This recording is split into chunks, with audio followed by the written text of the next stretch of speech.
Selamat sahabat adik-adik, selamat jumpa lagi bersama-sama kita di Sekolah Sahabat PowerPoint.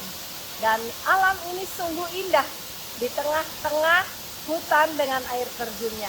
Bersyukur kepada pencipta kita. Sebelum kita belajar Sekolah Sahabat, mari kita berdoa.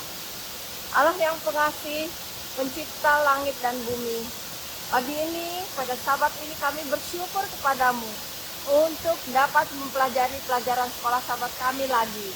Engkau ajarilah kami melalui Roh Kudus agar kami mengerti pelajaran ini. Dalam nama Yesus kami berdoa. Amin.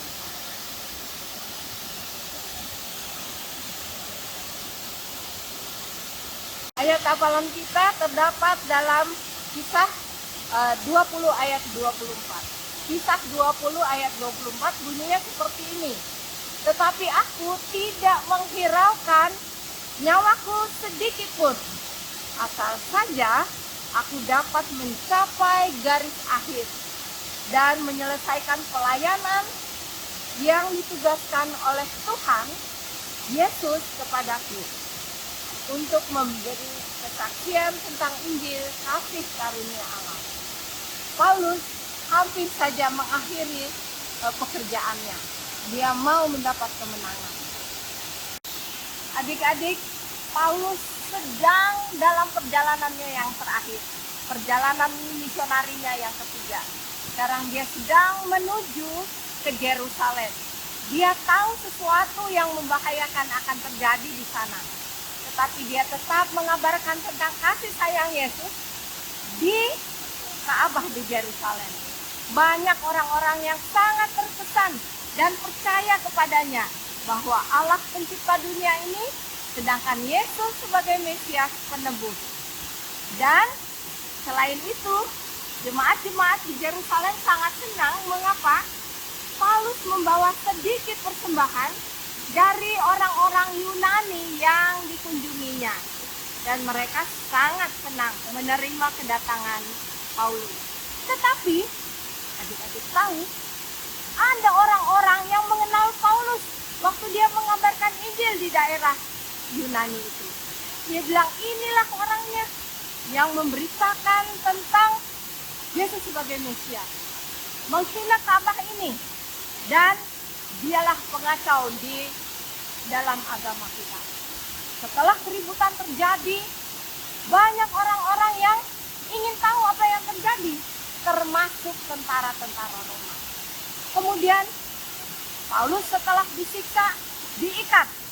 Tetapi tentara-tentara Roma itu mendiamkan mereka. Kami ingin tahu apa masalahnya, katanya. Paulus akhirnya dibawa ke markas tempat tentara Roma itu. Siapa kamu?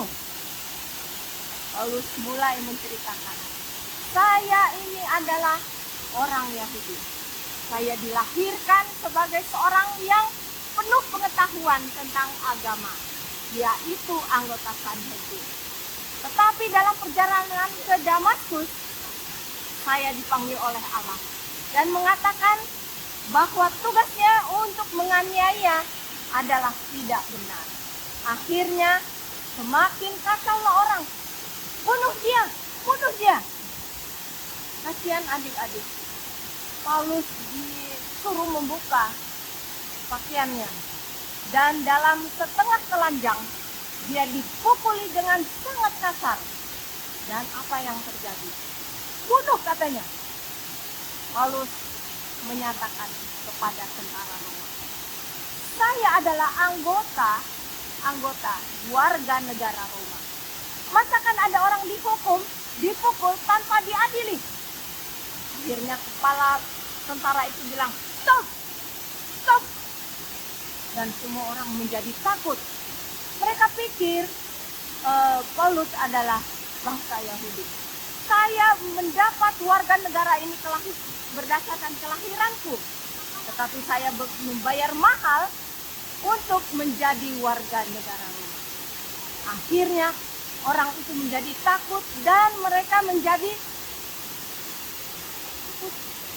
lepaskan dia. Rantai-rantai itu dilepaskan dari tangannya. Sekarang Paulus di bawah pengawasan tentara-tentara Roma. Jadi kepala pasukan tentara Roma itu mengatakan seperti ini, kamu bukan orang Mesir yang memimpin pemberontakan dengan 400 orang itu? Tidak, saya tidak membuat pemberontakan. Saya pengabar Injil bagi Yesus Kristus yang telah mati disalibkan untuk keselamatan jiwa-jiwa kita. Sekarang upaya untuk membunuh Paulus akhirnya terhenti. Paulus diserahkan kepada pengadilan yang ada di tentara Roma dan akan dibawa langsung ke Roma.